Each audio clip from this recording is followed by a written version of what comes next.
Odpalte to, ale jako ještě ne ten ohňostroj, ale ten zkušební odpál.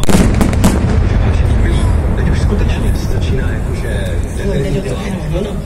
Takže 10, 9, 8, 7, 6, jsem nervózní, 5, 4, 3, 2, 1. Už za chvíli na Hit Radio City odpálíme originálním hudebním doprovodem novoroční ohňostroj s názvem Praha svobodná, ale 30 let od sametové revoluce. Odpočítejte s námi. 10, 9, 8, 7, 6, 5, 4, 3, 2, 1.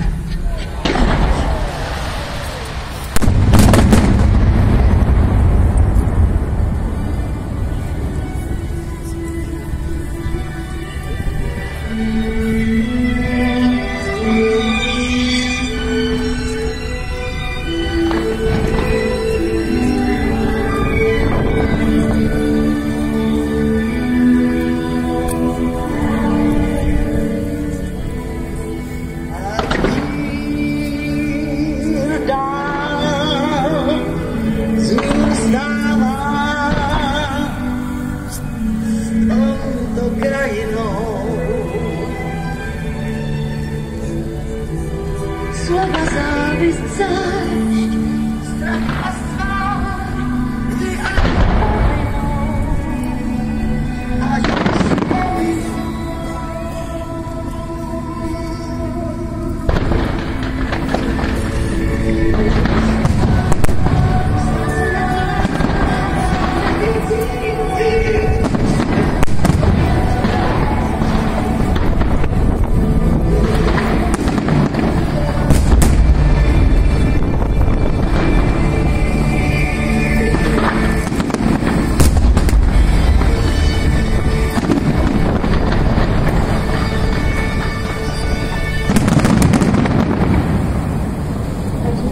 co měla znamenat ta písnička?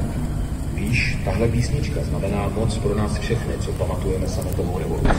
A proč? Tenkrát se Marek odhodlal a vyšel do ulic. I tehdejšímu režimu ukázal, že už odmítáme žít ve svobodě. Tahle písnička se stala symbolem našeho snažení. I ty jsi tam byl taky? Celé to začalo před 30 lety. Když jsme šli se spolužáky ze školy říct na Albertov, co si myslíme o tom všem.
Naštěstí nic, co by stálo za řeč. Jiní ale tolik štěstí neměli. Co se stalo potom? Po celé zemi se rychle roznesla zpátky. Celý národ se za nás otevřeně postavil.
Neměli jsme práva jako máme.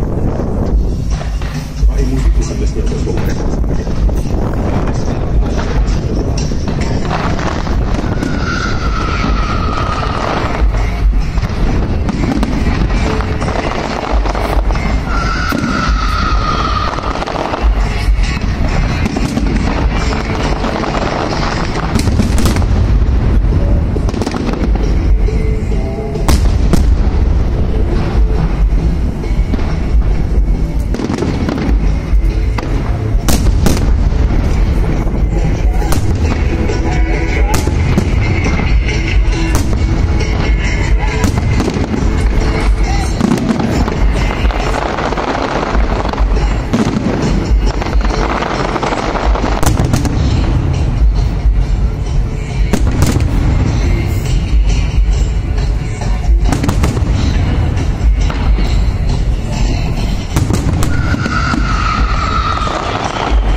A tati, jak to nakonec celé dopadlo?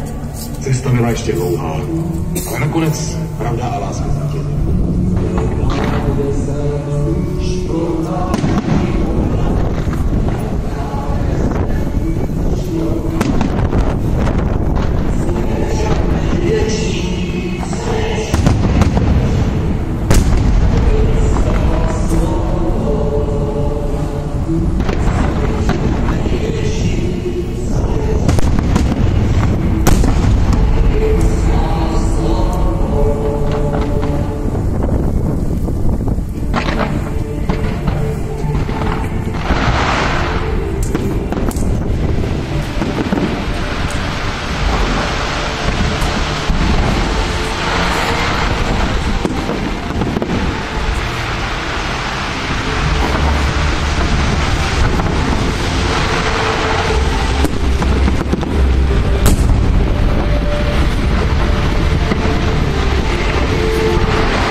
Praha je jedno z nejkrásnějších historických měst na světě.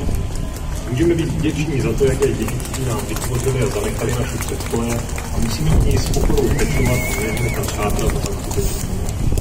Praha ale musí být také moderním místem života. Chytrým městem, které využije příležitosti nabízené technologickým pokrokem. Čekají nás velké věci. Není možné dát všechno pořád. A už jsme se vrhli naplno do práce. Děkuji všem, kteří jsou u toho s námi a přeji nám všem co nejvíce splnění výzev v roce 2019.